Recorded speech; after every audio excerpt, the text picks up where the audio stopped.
On the Friday edition of the Locked On Texan podcast, we hop into the YouTube comments. Got a listen from our listeners and followers out there. And we also talk about which assistant coach has the toughest job this season. We're going to get into all of that and more on the Locked On Texan podcast. Cody, start the show. You are Locked On Texans, your daily Houston Texans podcast. Part of the Locked On Podcast Network, your team every day.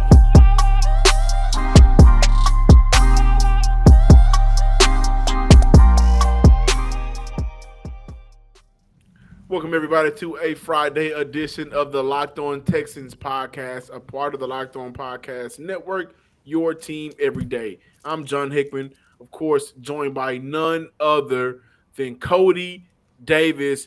Guys, we are 2 weeks away now. Yes, sir. From training camp. 2 weeks away. Thank God. You guys got to understand, it's been rough for us here at the Locked On Texans podcast over the last couple of weeks, just trying to give you guys as much content as we possibly can.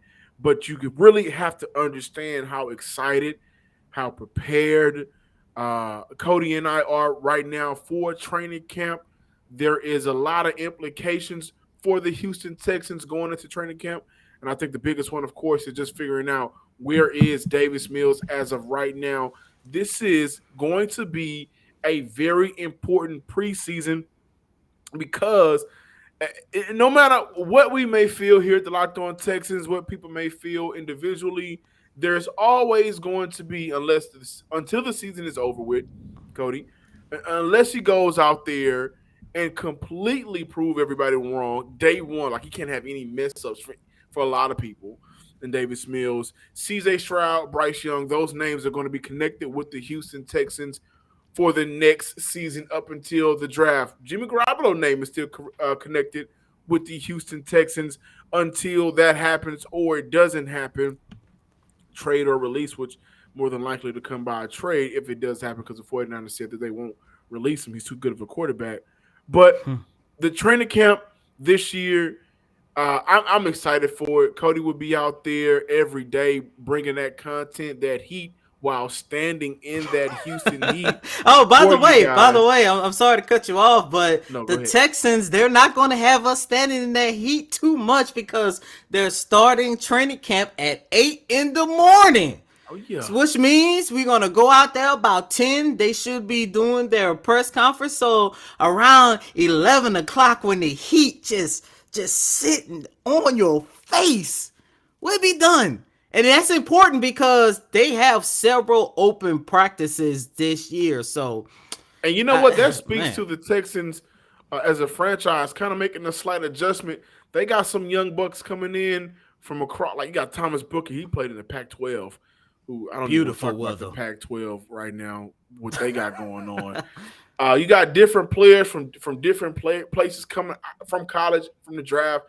Some free agent signings, but overall, it's just too damn hot. Like, and you say it's a good thing. They start at 8 o'clock, so you'll be able to be done by 11 o'clock. 8 o'clock 2 days ago, it was 90 degrees. At 8 in the morning. But, Cody, let's jump into the YouTube comments. I'm going to start off with, this is talking about the Jimmy G episode a couple of days ago. And it read just like this. If I'm eating a hamburger and I can have it my way, I do not want onions. So hold the onions with Jimmy G. No, sir, carry on. So if he was Burger King, Jimmy G would not be on his menu. I also want to continue with one of our viewers said, both of y'all are wrong. And this is in continuation to the Jimmy G talk. He continued with bringing in Jimmy G. He's proven he can take a team far and cause Davis Mills still has to prove he's capable of playing in the league as a starting quarterback. Cody, you want to take this one and saying that Jimmy G is proving he can take a team far, or because I would like to say maybe a team has proven they can take Jimmy G far. Yeah, and that's what I was about to get into. And look, this is no disrespect to Jimmy G, but like I mentioned on that episode of Locked On Texans, Jimmy G has played for the best coach in NFL history in Bill Belichick and one of the best offensive minded coaches of his generation in Kyle Shanahan. So, of course, he was in a system that he can actually thrive in. And my whole point as to, well, one of the reasons why I would not like to see Jimmy G here in Houston, I'm not too sure that the Houston Texans have a system where Jimmy G can still carry over that success. Now look, I get it. I do understand that part of Jimmy G's success is due to the fact that he is an average quarterback. But the key word in that statement, look, John, is average quarterback. Plain and simple. And once again, you bring Jimmy G to Houston. What is going to be the ultimate objective for this organization? Because like I mentioned on, I believe that was Tuesday installment of Locked On Texans, you bring him in, he does well, you extend his contract, and then in the next 2 years, we're talking about a 32, 33-year-old quarterback that the Houston Texans are trying to move on from, but they can't because he has one of the worst contracts in the NFL. So I'm not a fan of Jimmy G. I understand where that listener was coming from because, like I mentioned, this guy does have talent, but at the end of the day, that talent is average. And when you take a look at an organization, especially an organization that is trying to replace the talents of a Deshaun Watson, average isn't good enough. And I also want to continue with this, saying that Jimmy G has proven he can take a team far. Listen, the best version of Jimmy G we've seen with the San Francisco 49ers was the year they went with 13-3, made it to the playoffs, the Super Bowl, went against the Kansas City Chiefs. Guys, you got to understand that year the Chiefs rushed the ball for 145 yards per game. Last year, the Texans rushed the ball for under 100 yards per. I think it was like high 80s per game. Yeah, something So I along don't those see lines. Houston making a 60-yard rushing yards per game jump this season. Even though we both agree that the running back situation is better, the offensive line situation is better. I don't see that happening, and they don't have the defense that was ranked 8th in the league that year. In 2019, 2020 with the San Francisco 49ers, they gave up only 19 points per game. That's not going to happen here in Houston overnight. I don't think so. And Jimmy G wasn't able to do much with that. He was the reason they lost, and he won't be the reason why they win here in Houston. Let's continue with this was talking about the jerseys. And this listener said, yeah, I can feel you on that. Regarding the jerseys, I've been hearing over social media. I do think we need a small change in our jerseys. I was talking to my buddy Drew last night. Shout out to him. And I was telling him, like, hey, if the Texans wanted to get creative with some of the jerseys, even if they don't make a drastic change, I'm pitching this: the red helmet, the all-white units, and just add in some red stitching on the sleeve of those jerseys to kind of make it pop a little bit. But I do think in the next 2 to 3 years, the Houston Texans should have some type of new jersey. Well, I like your idea. I'm not a fashion guy, but I just love the helmet. I just can't wait to see the Texans rock that new helmet on Battle Red Day. But, John, I'm hoping that they do rock that helmet with the all-white jersey because that's going to be nice. Lastly, we have a listener with maybe the most unrealistic. I'm gonna just read it. I believe the Texans will win the division at 10-6 or 10-7, maybe 11-5, 11-6, and host a playoff game, win the home game, and lose in the next round. Just because the other teams in the division aren't that good, and I think the Texans are better than people think. And I can't remember if this season was 16 or 17 games. It is 17 games, so it will be 10-7 or 11-6. Listen, I don't see them making it into the playoffs, and I damn sure don't see them winning a game in the playoffs and making it to the next round. If it does happen, that'd be great, Cody. I think you and I would both we will rejoice. We will both rejoice with the rest of the fans. I just don't see it happening, though. I'm not gonna say it's not going to happen. It's a small chance that it could. Because at the end of the day, John, we all know in the NFL, a lot of teams, you are just as good as your quarterback. And we are expecting Davis Mills to have a really good season. And what is that stat line that you mentioned a couple months ago? We talked about what does success look like for Davis Mills. I think you said somewhere in the ballpark of 3 to 4,000 yards, 25 touchdowns. 35, 35 to 3,700 yards, between 23, 26, 27 touchdowns, and he's keeping those the interception number low. Okay, so let's say, for the sake of this 13 and under. argument, yeah, 13 and under. That alone, that performance alone, I do believe is enough to get the Houston Texans to 7 wins. And this schedule, like we mentioned, there are a lot of games where if everything goes in the Texans' favor, they can actually win. And it wasn't too long ago we sat here and talked about how weak this division is. I mean, you have the Indianapolis Colts being the best team in this division heading into the season. I'm not picking a team, but if I'm forced to pick a team, I'm going to pick the Tennessee Titans. But things could change with those two teams, and there is a possibility that the Houston Texans, look, it's a small chance, but I do believe there is a very tiny, small chance that the Texans can actually win this division, host a playoff game or whatever the case might be. But I also want to mention it also goes into how fast this rookie class can get accustomed to the NFL level, especially when you take a look at Derek Stingley, who is going to be your number one rookie for this upcoming year. Probably the defensive anchor within the first, 3 to 4 games of the season. Hindsight is 2020, and you cannot change the past. We know that. If we could, we would. But what if you could get a little help from your future self?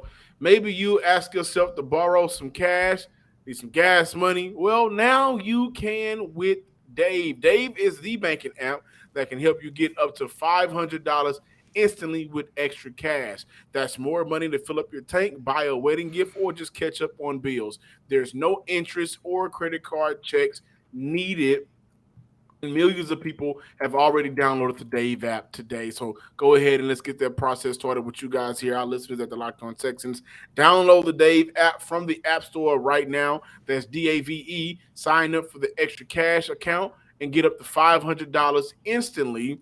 For terms and conditions, make sure you go to dave.com/legal. Instant transfer fees apply. Banking provided by Evolve and member FDIC. The future you will thank you. Which NFL stars move the betting line the most? Starting July 18th, this Monday, Locked On gives you the 50 most valuable players in the NFL from the odds makers at BetOnline. Available July 18th on Locked On NFL, wherever you get your podcasts, and on YouTube. The most exciting thing about this year is just kind of seeing how all of this new is going to work out. And with new comes different challenges, right? And we can admit that. Sometimes the new affects the past, and sometimes the past affects the new. Old and young has always had a battle with one another. Who wins? We'll find out this year, of course, in terms of the Texans. But we talk about Lovie Smith all the time. We talk about Pep Hamilton all the time. We've talked about, I think, George Warhop a lot on this show, but we haven't really necessarily kind of dug into the assistant coaches and getting prepared for the training camp season and the preseason and the upcoming regular season.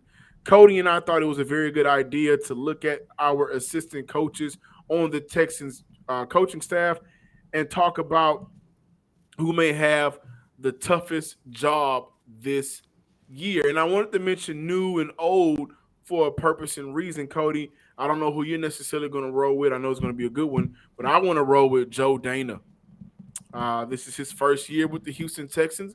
The safety coach started as a grad assistant back in '99. Last 4 years was spent with the our AFC South mates, the Jacksonville Jaguars, as a secondary coach. Also coached as a Nichols coach as well in Jacksonville. He coached the likes of Texans former great A.J. Bouye, Barry Church, Tyshawn Gibson, who also spent time with the Houston Texans. Ronnie Harrison, DJ Hayden, and, of course, Jalen Ramsey in his first 3 seasons with the Jacksonville Jaguars from 2017, 2019, the Jacksonville Jaguars allow the NFL fewest passing yards per game at 200. The issue for me, Cody, and listeners at home, please, you guys let me know how you feel. Chime in. The issue is he doesn't have a Ramsey. He doesn't have a hating on his roster. He doesn't have a Church or Ronnie Harrison. He has Eric Murray. He has Terrence Brooks. He has MJ Stewart. And he also have the highly anticipated rookie safety, Jalen Petrie. I like that he was, designated as the rookie coach for the Jacksonville Jaguars last season. I think that'll be a plus when coaching up Jalen Petrie because as of right now, I don't think that we have a definitive this is what he's going to play. But what I want to see from Joe Dana-led safety group this year is just discipline for the safety group in Houston this year. For the past 2 seasons, the safety group for Houston has been one of, if not the most lackluster group in the NFL.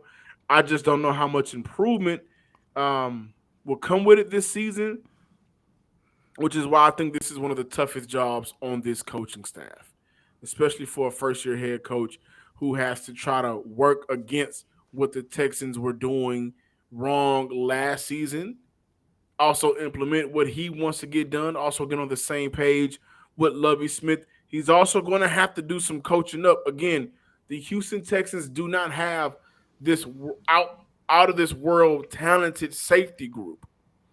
And I think that when you look at what he was able to do and accomplish, which he was able to accomplish a lot in Jacksonville, well, we can point to how they drafted. They drafted well. Jacksonville has traditionally drafted some great defensive players, I think so, and had great drafts, at least in the last decade. But he doesn't have that luxury here in Houston. And I also would like to mention this. For Dana in his last season as a safety coach for Jacksonville back in 2019, the 2 starting safeties combined for 15 missed tackles on that year compared to 24 from Houston's group last year.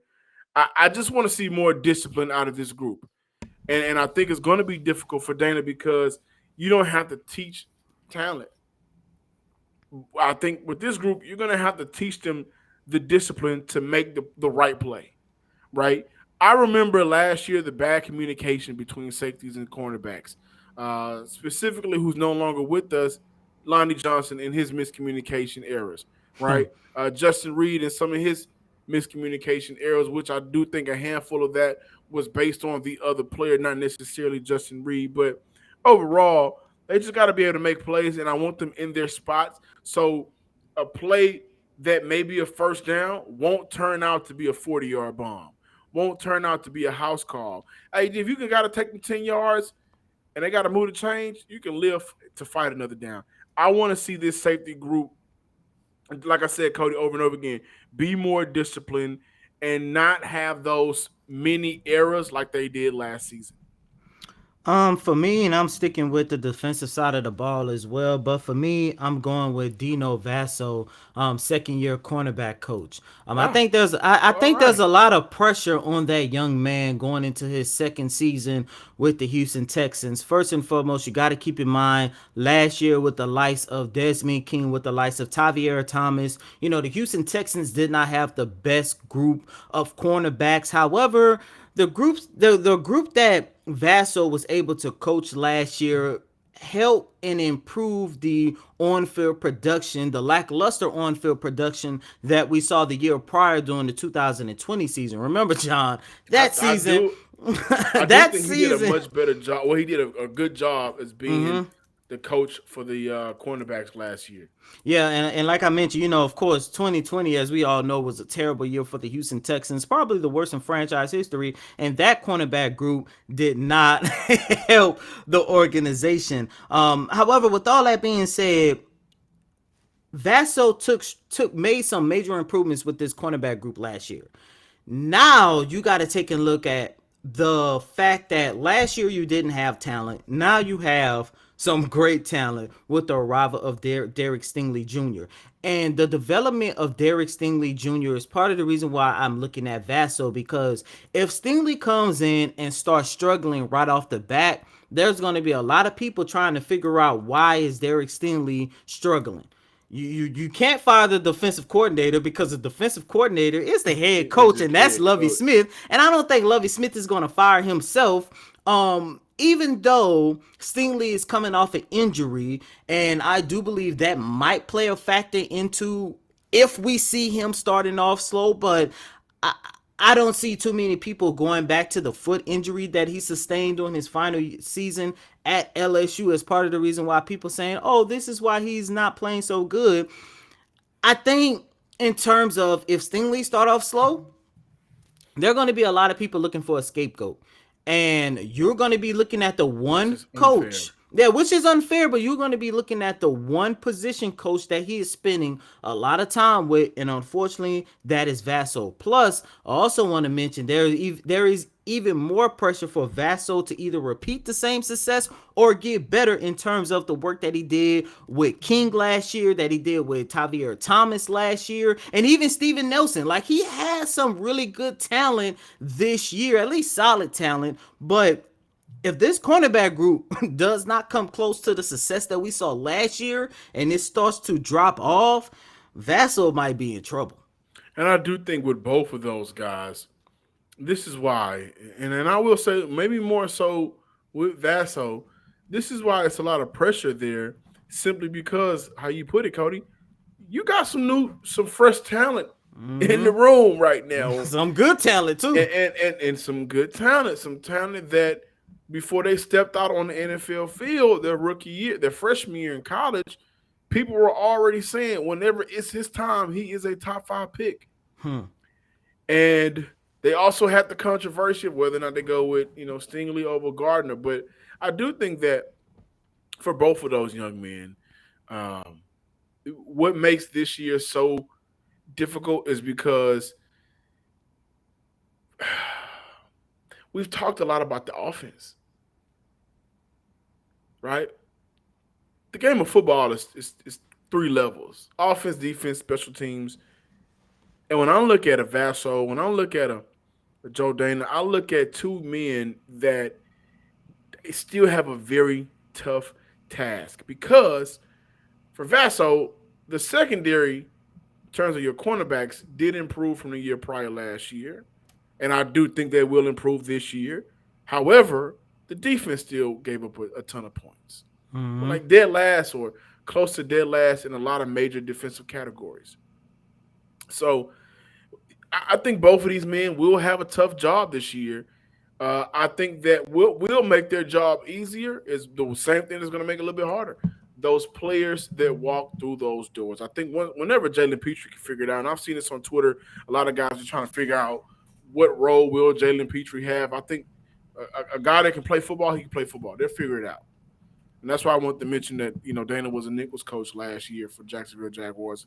That'll go into coaching with Jalen Petrie as well. Bring him up to the line of scrimmage, let him make some plays. He still can cover as well. But I'm excited to see. I do believe that the defensive back jobs for both of these coaches will be very tough on them this year because there is a lot of expectation when you draft Derek Stingley number 3 overall, and then in the second round you go out and get Jalen Petrie.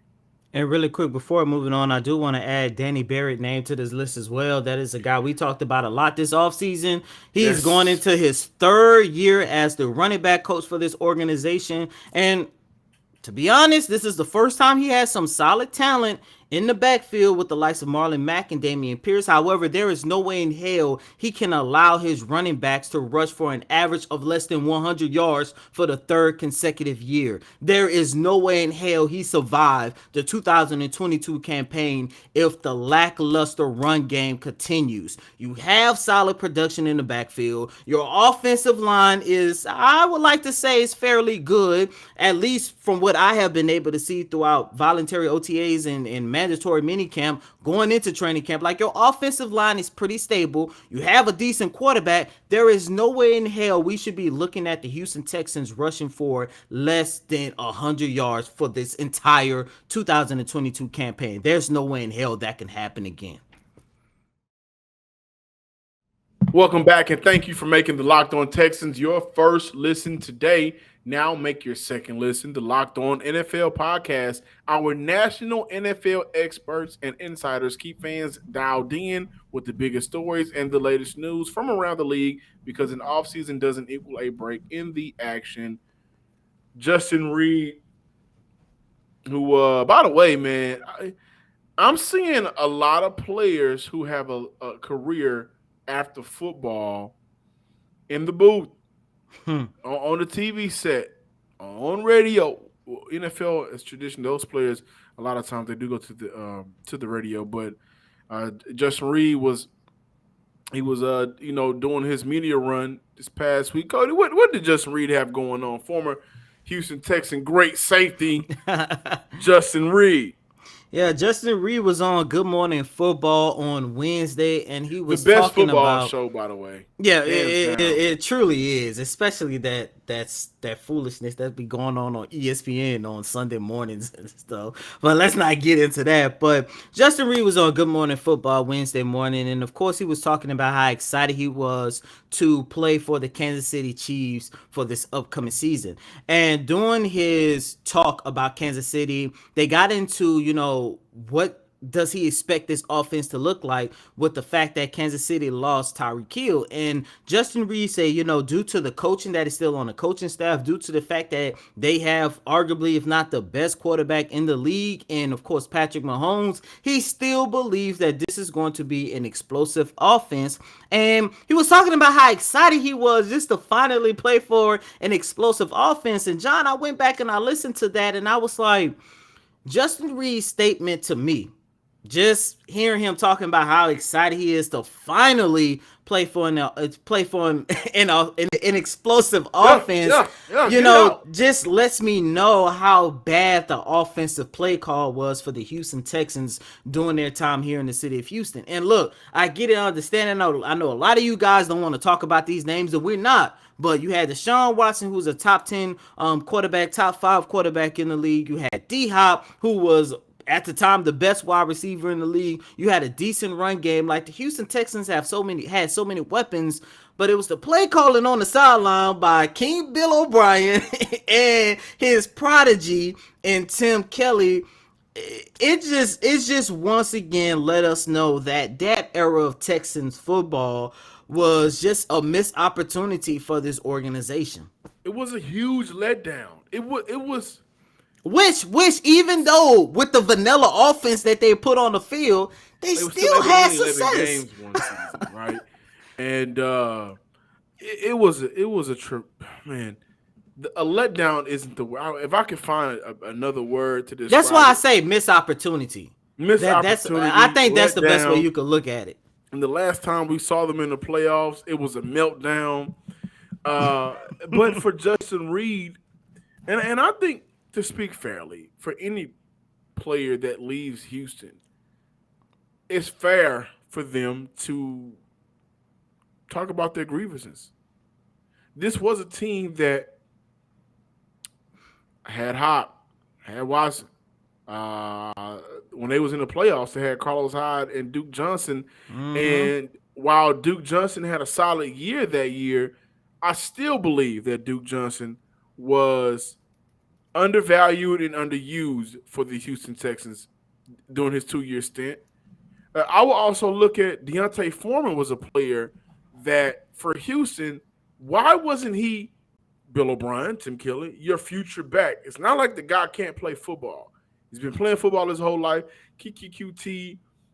But this franchise, again, this has been a franchise who doesn't know how to use talent to its full capacity, to its full capability.